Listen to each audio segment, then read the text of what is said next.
तमाम जो आदिवासियों हैं उनका हक तो इन्होंने छीन लिया। ये government by the Soren, of the Soren, for the Sorens है। और आप सोचें किसी एक का नाम बता दे, मंगरा, बुधवा, सनीचरा, जिसको ज़मीन मिली हो, जिसको माइनिंग लीज मिला हो, जिसको खनन पट्टा मिला हो, तो गवर्नर साहब ने तो ऑन रिकॉर्ड कहा कि मैंने सेकेंड टाइम ओपिनियन सीख किया। तो इससे बड़ा अनुकरणीय उदाहरण क्या होगा। और यही झारखंड मुक्ति मोर्चा ने उन्हें बीजेपी का एजेंट और कहा था कि वो भाजपा मुख्यालय से ऑर्डर लेते हैं। अब तो उन्हें माफ़ी मांगनी चाहिए। जेएमएम ये बोल रहा है कि आदिवासी समाज से आते हैं मुख्यमंत्री हेमंत सोरेन, इसलिए इनको प्रताड़ित किया जा रहा है और इसके पीछे कहीं ना कहीं बीजेपी ही है। जो जल, जंगल और ज़मीन का नारा देकर पार्टी सत्ता में आई थी, उसने यहाँ के खनन संपदा का जमकर लूट किया। आप प्रतुल जी, कभी राजभवन, कभी ईडी के जरिए आप लोग क्यों परेशान कर रहे हैं मुख्यमंत्री? हमारे यहाँ एजेंसियां जो हैं वो स्वतंत्र रूप से काम करती हैं। ये कांग्रेस का शासनकाल नहीं है कि सुप्रीम कोर्ट को ये टिप्पणी करनी पड़े कि ये पिंजड़े में कैद तोता के समान है सीबीआई। हमारे यहाँ एजेंसियां स्वतंत्र रूप से काम करती हैं। तो अगर ईडी ने को कुछ साक्ष्य मिला होगा इन्वेस्टिगेशन के दौरान तो उसने समन भेजा होगा। जैसे मुख्यमंत्री हेमंत सोरेन को ईडी ने समन भेजकर कल बुलाया है, यानी कि गुरुवार को 11:30 बजे का वक्त है। ऐसी खबरें आप तक अब तक पहुंच ही गई होगी। इसी मुद्दे पे हमारे साथ बातचीत करने के लिए प्रतुल सहदेव हैं, बीजेपी के नेता हैं। प्रतुल जी, कभी राजभवन, कभी ईडी के जरिए आप लोग क्यों परेशान कर रहे हैं मुख्यमंत्री को? मुख्यमंत्री जी और उनके सहयोगियों ने पिछले 3 वर्षों में जो राज्य में भ्रष्टाचार का नंगा खेल खेला, उसके बारे में भी तो गौर कीजिए। और हमारे यहाँ एजेंसियां जो हैं वो स्वतंत्र रूप से काम करती हैं। ये कांग्रेस का शासनकाल नहीं है कि सुप्रीम कोर्ट को ये टिप्पणी करनी पड़े कि ये पिंजड़े में कैद तोता के समान है सीबीआई। हमारे यहाँ एजेंसियां स्वतंत्र रूप से काम करती हैं। तो अगर ईडी ने को कुछ साक्ष्य मिला होगा इन्वेस्टिगेशन के दौरान तो उसने समन भेजा होगा, जैसी सूचनाएं आ रही हैं। लेकिन आपको ये भी देखना होगा कि इस राज्य में हुआ क्या पिछले 3 वर्षों में। जो जल, जंगल और ज़मीन का नारा देकर पार्टी सत्ता में आई थी, उसने यहाँ के खनन संपदा का जमकर लूट किया। आप सोचिए ईडी का जो पहला आकलन था कि सिर्फ साहिबगंज ज़िले में 100 करोड़ का अवैध खनन हुआ, उसको इन्हें रिवाइज करना पड़ा 2 महीने के भीतर। और उन्होंने कहा कि 1000 करोड़ का खनन घोटाला सिर्फ पत्थरों का ये जो है साहिबगंज ज़िले में हुआ है। ऐसे 12-14 ज़िले हैं झारखंड में जहाँ तमाम तरह की जो मिनरल्स हैं उनका प्रोडक्शन होता है। तो आप सोचिए ये घोटाला पूरे राज्य में अगर आप देखेंगे तो एक मोटे अनुमान के तौर पर 15,000 करोड़ का ये घोटाला हुआ। और मुख्यमंत्री के जो विधायक प्रतिनिधि थे, जिन्हें संथाल परगना का तथाकथित सुपर चीफ मिनिस्टर कहा जाता था, पंकज मिश्रा जी, वो आज सलाखों के पीछे हैं।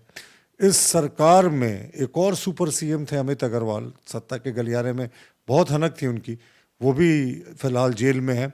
और एक और जो बड़े इस खिलाड़ी थे प्रेम प्रकाश, जिनकी बड़ी भूमिका थी, वो भी जेल में है। प्रेम प्रकाश को तो आप भी जानते होंगे, जब आप लोग सत्ता के काफ़ी करीब थे रघुवर दास जी की सरकार में, उस समय भी प्रेम प्रकाश के नाम के चर्चे थे। देखिए, प्रेम प्रकाश के नाम के चर्चे होना और इसे सिद्ध करे अगर ये सरकार ऐसा कहती है तो अब तो सारा कुछ इनके पास है ना, एसी भी इनके पास है, इनकी पुलिस है, इनका सरकार है। अगर इन्हें लगता है कि प्रेम प्रकाश ने हमारे सरकार के कार्यकाल में कुछ गड़बड़ किया तो ये प्रमाणित करें, दंडित करें। हम कहाँ किसी को रोकने आ रहे हैं। लेकिन ये तो वही सरकार है जिसने कहा था कि पूर्व मुख्यमंत्री जी को और तमाम मंत्रियों को 3 महीने में जेल भेज देंगे। 3 वर्ष भी हो गया, किसी को साक्ष्य नहीं मिला। उल्टे इस सरकार ने 2021 के जनवरी में शीतकालीन सत्र में लिखित उत्तर दिया था मंत्री ने एक प्रश्न के जवाब में कि टॉफी घोटाला, टी शर्ट घोटाला, जिसकी मुख्यमंत्री बड़ी चर्चा करते थे, इस पर कोई घोटाला नहीं हुआ। तो मुख्यमंत्री जी को सम्मन जाना जैसी सूचनाएं मिल रही हैं, ये एक बहुत नॉर्मल प्रक्रिया है एजेंसी के कार्यकाज का करने का तरीका है।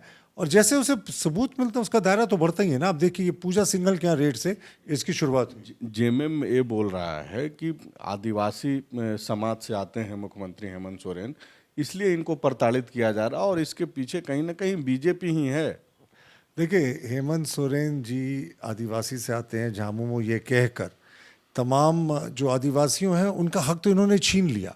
ये government by the Soren, of the Soren, for the Sorens है। और आप सोचें किसी एक का नाम बता दे, मंगरा, बुधवा, सनीचरा, जिसको ज़मीन मिली हो, जिसको माइनिंग लीज मिला हो, जिसको खनन पट्टा मिला हो। लेकिन मुख्यमंत्री ने तो खुद को लिया, अपने भाई को दिया, अपनी साली तक को दिया, अपनी वाइफ के नाम पे भी अलॉटमेंट किया। तमाम अपने जो करीबी लोग थे उनके नाम पर अलॉटमेंट किया। तो इनके लिए आदिवासियत का मतलब सिर्फ और सिर्फ सोरेन परिवार है, जो कि गैर उचित है। और जहाँ तक कि आदिवासी मुख्यमंत्री को अपदस्थ करने की बात करते हैं, तो इन्हें भ्रष्टाचार करने से पहले ये सब सोचना चाहिए था। और दूसरा बड़ा इशू है, अर्जुन मुंडा भी एक ट्राइबल सीएम थे, क्यों जीएमएम ने उनकी सरकार को गिरा दिया था? सत्ता पक्ष ये भी बोल रहा है कि ये जो खनन पट्टा का जिसका आप जिक्र कर रहे हैं कि वो 88 डिसमिल अनगढ़ा वाले की बात आप कर रहे हैं, सत्ता पक्ष ये बोल रहा है कि चूंकि अनगढ़ा वाले मामले में जो चुनाव आयोग तक मामला पहुंचा, लिफाफा आया, फिर एटम बम बन गया, ये सब फुस हो गया, लिफाफा खुला नहीं, इसलिए अब ईडी के जरिए जो है मुख्यमंत्री के गिरेबान तक पहुंचने की कोशिश हो रही है। अब इलेक्शन कमीशन क्या कर रहा है, गवर्नर क्या कर रहा है, ये झारखंड मुक्ति मोर्चा हमसे पहले जानने लगी। ये तो बहुत ही हास्यास्पद बात है। अब आप इसको देखें कि गवर्नर साहब के पास हम लोगों ने शिकायत की थी कि मुख्यमंत्री ने माइनिंग मंत्री रहते खुद माइनिंग लीज लिया, ऐसा कोई दूसरा उदाहरण पूरे देश में नहीं मिलता है। तो उसके बाद गवर्नर साहब ने सारे जो दस्तावेज इलेक्शन कमीशन को भेजा, वहाँ से ये सत्यापित होकर चीफ सेक्रेटरी के ऑफिस से वापस इलेक्शन कमीशन गया। फिर उसके बाद इलेक्शन कमीशन ने अपनी राय भेज दी गवर्नर को। गवर्नर चाहते तो पहले बार ही डिसीजन ले सकते थे, जो इलेक्शन कमीशन ने राय दी थी। संविधान में कोई ऐसी बाध्यता नहीं है कि वो सेकंड ओपिनियन सीख करते, लेकिन कहते हैं ना, सिर्फ न्याय होना नहीं चाहिए, न्याय इस तरीके से होना चाहिए कि लोगों को भी लगे कि न्याय हुआ है। तो गवर्नर साहब ने तो ऑन रिकॉर्ड कहा कि मैंने सेकंड टाइम ओपिनियन सीख किया, तो इससे बड़ा अनुकरणीय उदाहरण क्या होगा? और यही झारखंड मुक्ति मोर्चा ने उन्हें बीजेपी का एजेंट और कहा था कि वो भाजपा मुख्यालय से ऑर्डर लेते हैं। अब तो उन्हें माफ़ी मांगनी चाहिए, क्योंकि गवर्नर ने दूसरी बार राय लेकर एक बहुत बड़ा उदाहरण पेश किया है। अतुल जी, एक आखिरी सवाल ये है कि आरोप और प्रत्यारोप के बीच में बीजेपी इस खबर को किस लिहाज से देख रही है कि एक मुख्यमंत्री के ऊपर जो है ईडी ने समन भेजा है? आप लोग कैसे इसको देख रहे हैं, कितनी गंभीर बात है? देखिए, हम लोगों ने भी मीडिया में ऐसे खबरें देखी हैं। ये तो अब ईडी ही बता सकती है ऑफिशियली, और चीफ मिनिस्टर ही बता सकते हैं कि इसकी रियलिटी क्या है। लेकिन चलिए कुछ देर के लिए मान लेते हैं कि ये सही बात है, क्योंकि मीडिया में आई बातें अक्सर गलत नहीं होती हैं। तो ये तो बहुत ही गंभीर मामला है, जब राज्य का प्रथम नागरिक, एक तरीके से हेड ऑफ द गवर्नमेंट है वो, और उनको ही सम्मन हो, उनके तमाम जितने करीबी लोग हैं, जब वो जेल के भीतर हो, उसमें मुख्यमंत्री जी को सम्मन होता है, तो ये बहुत ही गंभीर बात है। हमें कुछ कहने की आवश्यकता नहीं है, लेकिन नैतिकता का भी कुछ तकाजा होता है। माननीय मुख्यमंत्री जी, सब चीज़ आपको विपक्षी कहे तब करे, ये उचित नहीं होता।